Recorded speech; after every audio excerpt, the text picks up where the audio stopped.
আসসালামু আলাইকুম। আশা করছি সবাই ভালো আছেন। আলহামদুলিল্লাহ আমরা বেশ ভালো আছি। তো নতুন আরও একটি ভিডিও নিয়ে আসলাম। আশা করছি শুরু থেকে শেষ পর্যন্ত দেখবেন।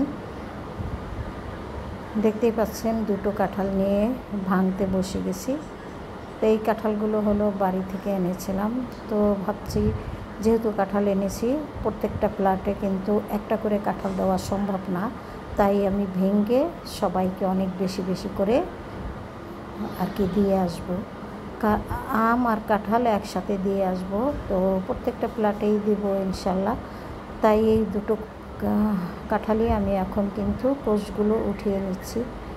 তো যখন আমি ভাঙতে গেছিলাম, আসলে আপনারা তো জানেন কাঁঠাল ভাঙতে গেলে অনেকটাই কষ থাকে। তো সেই কষের কারণে কিন্তু আমি আসলে একটু ভয়ই পাচ্ছিলাম। তো একটা জিনিস কি, পাকা কাঁঠালে কিন্তু ওই রকমভাবে ভিতরে কোনো কষ থাকে না, শুধু কাটার সময় একটু কষ থাকে। তারপরেও ভাঙতে গিয়ে আমার হাত কিন্তু কষে একটু মানে নষ্ট হয়ে গেছে বা তলিয়ে গেছে। তো আমি কিন্তু এখানে হাতে একটু তেল মেখে নিইনি। কাঁঠাল ভাঙার সময় কিন্তু একটু সরিষার তেল হাতে মেখে নিলে ভালো হয়। তারপরে আমি সমস্ত কাঁঠালগুলো এক এক করে উঠিয়ে নিলাম। আর বাসায় এমন কোনো মানুষ নেই যে তাকে দিয়ে পাঠিয়ে দিব। আর যদি অন্য কেউ থাকতো আমি ছাড়া, তাহলে আমি কিন্তু এখনই সাথে সাথে একদম উঠিয়ে যার যার প্লেটে দিয়ে, হয়তো ছোট কেউ থাকলে তাকে দিয়ে প্লাটে প্লাটে পৌঁছে দিতাম। কিন্তু যেহেতু কেউ নাই, তাই আমি একসঙ্গে সমস্ত সব কিছু উঠিয়ে নেব। ওই যে কাঁঠালগুলো যে রাখছি দেখতে পাচ্ছেন, পরবর্তীতে কিন্তু আমি সমস্ত কাঁঠালই উঠিয়ে নিয়েছিলাম। শুধুমাত্র আমাদের খাওয়ার জন্য সামান্য একটুখানি রেখেছিলাম, যাতে করে বাড়িতে যেহেতু টেনে এনেছি এত কষ্ট করে, তো প্রত্যেকটা কাঁঠালের থেকেই কিন্তু আমি একটু একটু করে খেয়ে দেখেছি যে কেমন লাগে কাঁঠালগুলো। তবে কাঁঠালগুলো যখন খাচ্ছিলাম প্রচণ্ড মিষ্টি এবং খুবই সুস্বাদু কাঁঠাল। এই কাঁঠালগুলো হচ্ছে আমার শ্বশুর বাড়ি এবং আমার বাবার বাড়ির কাঁঠাল। তো দুইটা কাঁঠাল দুই বাড়ির থেকেই ভাঙা হয়েছে। প্রত্যেকটা কাঁঠালই খুব ভালো ছিল। আর আনতে যদি পারতাম তাহলে হয়তো আরও অনেক কাঁঠালই আনা যেত, কিন্তু বোঝা টেনে এত কিছু আনা সম্ভব না। এই বছর এত প্রচণ্ড কাঁঠাল ধরেছে, এ বছর বলে কোনো কথা না, গত বছর নাকি আরও বেশি ধরেছিল। গত বছর কাঁঠালের সিজনে আমি কিন্তু বাড়িতে যাওয়া হয় নাই আমার। তো এই বছর আলহামদুলিল্লাহ গিয়েছিলাম, আর গাছ দেখে তো ভীষণ ভালো লাগছে। আমাদের দেশে মনে হয় গরুতেও কাঁঠাল খায় না, এত পরিমাণে কাঁঠাল ধরেছে। তো আমি 5টা এনেছিলাম, আরও আনতে বলেছিল সবাই, কিন্তু বোঝা টেনে আনা সম্ভব না, যেহেতু আরও 2 বস্তা আম এনেছিলাম সাথে। আর 5টা কাঁঠালে কিন্তু একটা বস্তা হয়ে গেছিলো।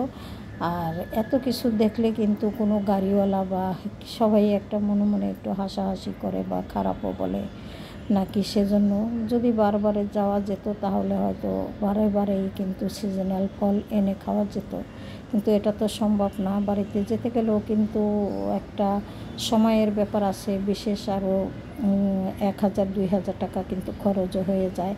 তো ওই 2000 টাকা দিয়ে কিন্তু আমরা কাঁঠাল আম সবই কিনে খেতে পারি।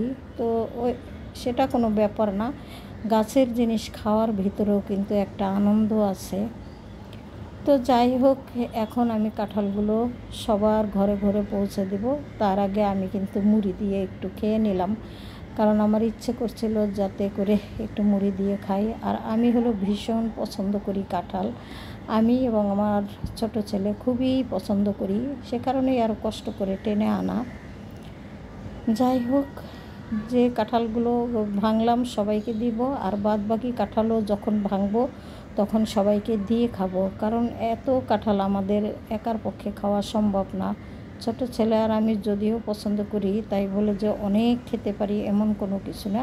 তো বারবার কিন্তু আসলে একটু একটু করে খাই, এটাতেই একটা শান্তি।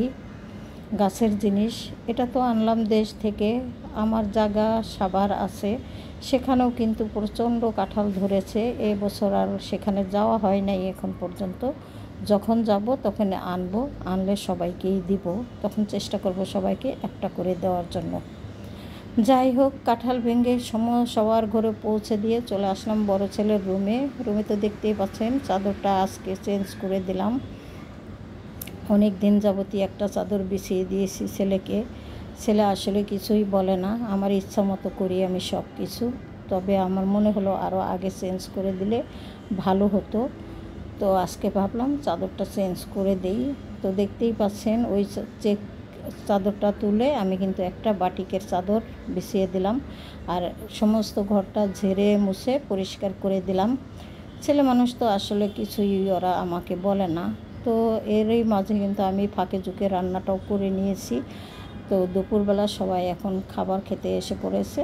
তো একসঙ্গে বসে খাবারটা খাওয়ার ইচ্ছে ছিল, কিন্তু একসঙ্গে বসে তো আর ওইভাবে খাওয়া হয় না আমাদের। আমি আর আমার হাজব্যান্ডই একসাথে খাই। তো আমি এবং হাজব্যান্ড বসে পড়েছি খাওয়ার জন্য। দুপুরে ছিল মাছ ভুনা আর হলো মিষ্টি কুমড়া ভাজি, সেই সাথে ছিল পাতলা ডাল। এই দিয়েই দুপুরের খাবারটা আমরা খেয়ে নিলাম। আর এটা ছিল বিকেলবেলা একটু মুড়ি এবং কাঁঠাল খাবো ভাবছিলাম। আর ছেলেকে কিছু আম কেটে দিয়েছি। দেখতেই পাচ্ছেন এখানে বেশ কিছু আম কাটা ছিল, সেগুলো আমি কিন্তু ছেলেদেরকে দিয়ে দিলাম। আর বড় ছেলে কিন্তু ওইভাবে কাঁঠাল খায় না, তার জন্য আম কেটে দিলাম, সে আম খাবে।